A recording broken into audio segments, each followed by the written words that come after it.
Hi കൂട്ടുകാരെ, good evening. ഇന്ന് ഞാനൊരു കൃഷി വീഡിയോ ആയിട്ടാണ് ഇറങ്ങിയിരിക്കുന്നത്. എനിക്ക് കൃഷി ചെയ്യാൻ ഭയങ്കര ഇഷ്ടമാണ്. അത് വെജിറ്റബിൾ ഗാർഡനായാലും അല്ലാത്ത ഗാർഡനായാലും എനിക്ക് ചെയ്യാൻ ഭയങ്കര ഇഷ്ടമാണ്. കുഞ്ഞിലേ അല്ല, ഞാൻ പഠിക്കുന്ന സമയത്ത്, അത് കോളേജിലൊക്കെ പഠിക്കുന്ന സമയത്തായാലും സ്കൂളിൽ പഠിക്കുന്ന സമയത്തായാലും ചെറിയ ചെറിയ കൃഷികൾ ഞാൻ ചെയ്യാറുണ്ടായിരുന്നു. അത് അമ്മയ്ക്ക് തന്നെ കൊടുത്ത് അമ്മേൻ്റെ നിന്ന് പൈസ വാങ്ങുമായിരുന്നു. അതൊക്കെ ഒരു കാലം. അതാണ് എൻ്റെ പോക്കറ്റ് മണിയായിട്ട് ഞാൻ യൂസ് ചെയ്തുകൊണ്ടിരുന്നത്. അത് കഴിഞ്ഞിട്ട് കൊറോണ സമയത്ത് ആരുമില്ല, ഒറ്റപ്പെട്ട പോലെ ആയ സമയത്ത് ഞാൻ കൃഷി ചെയ്യാമെന്ന് വിചാരിച്ചു. അപ്പോൾ നമ്മുടെ വീട്ടിൻ്റെ ബാക്കി താഴത്തെ സ്ഥലങ്ങളെല്ലാം, അതായത് നമ്മുടെ പുരയിടങ്ങളെല്ലാം അമ്മ ഹൈജാക്ക് ചെയ്തിരിക്കുന്നതുകൊണ്ട് അവിടെ ഒന്നും ചെയ്യാൻ പറ്റില്ല. കാര്യം അമ്മയ്ക്കും കുറച്ച് കൃഷിയൊക്കെ ഉണ്ട്. അങ്ങനെ ഞാൻ ടെറസിൽ കൃഷി ചെയ്ത് തുടങ്ങിയ സമയത്താണ് എൻ്റെ കണ്ണടച്ച് തുറക്കും പോലെ എൻ്റെ എൻഗേജ്മെൻറ്റും കല്യാണവും അത് കഴിഞ്ഞ് കുറച്ച് കഴിഞ്ഞപ്പോഴത്തേക്കും പ്രസവവും, അതുപോലെ തന്നെ എൻ്റെ എംടെക്കിന് വേണ്ടിയിട്ടുള്ള ഷിഫ്റ്റിംഗ്, ബാംഗ്ലൂരിൽ എനിക്ക് ജോലി കിട്ടിപ്പോയതും അവസാനം തിരിച്ചിങ്ങെത്തിയിട്ടുണ്ട്. ഇപ്പം എനിക്ക് ആവശ്യത്തിനധികം സമയമുണ്ട്. അപ്പോൾ എൻ്റെ ജോലിയായ കൃഷി ചെയ്യാമെന്ന് എനിക്ക് തോന്നി. അങ്ങനെ ഞാൻ കുറച്ച് കൃഷിയൊക്കെ ചെയ്തിട്ടുണ്ടായിരുന്നു. കുക്കുംബർ, അതുപോലെ പയർ, അങ്ങനെയുള്ള കുഞ്ഞു കുഞ്ഞു സാധനങ്ങളൊക്കെ നട്ടിട്ടുണ്ടായിരുന്നു. അതൊക്കെ പിടിച്ച് തൈയായി.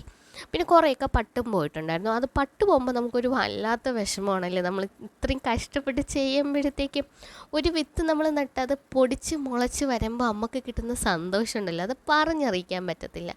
ഞാൻ ഇപ്പോൾ നന്നായിട്ട് കിളച്ചിട്ട സ്ഥലത്ത് ഞാൻ ആദ്യം ചീരയാണ് നട്ടിരുന്നത്. പക്ഷേ തൈയൊക്കെ മുളച്ച് വന്നിട്ടുണ്ടായിരുന്നെങ്കിലും ആ തൈയൊന്നും ഹെൽത്തി അല്ലായിരുന്നു. പെട്ടെന്ന് എന്തോ പറ്റി അത് നശിച്ചു പോയി.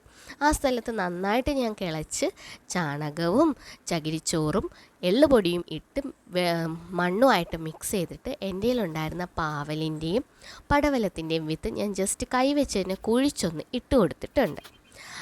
ബാക്കി ഭാഗത്തായിട്ട് എൻ്റെ കയ്യിൽ കാരമുളക്, സാധാ നമ്മൾ യൂസ് ചെയ്യുന്ന പച്ചമുളക്, വെള്ളക്കാന്താരി, അല്ലാത്ത കാന്താരി, 3 തരത്തിലുള്ള മുളകിൻ്റെ വിത്തുണ്ടായിരുന്നു. അത് ഞാൻ ജസ്റ്റ് ഒന്ന് സ്പ്രെഡ് ചെയ്ത് കൊടുത്തിട്ടുണ്ട്.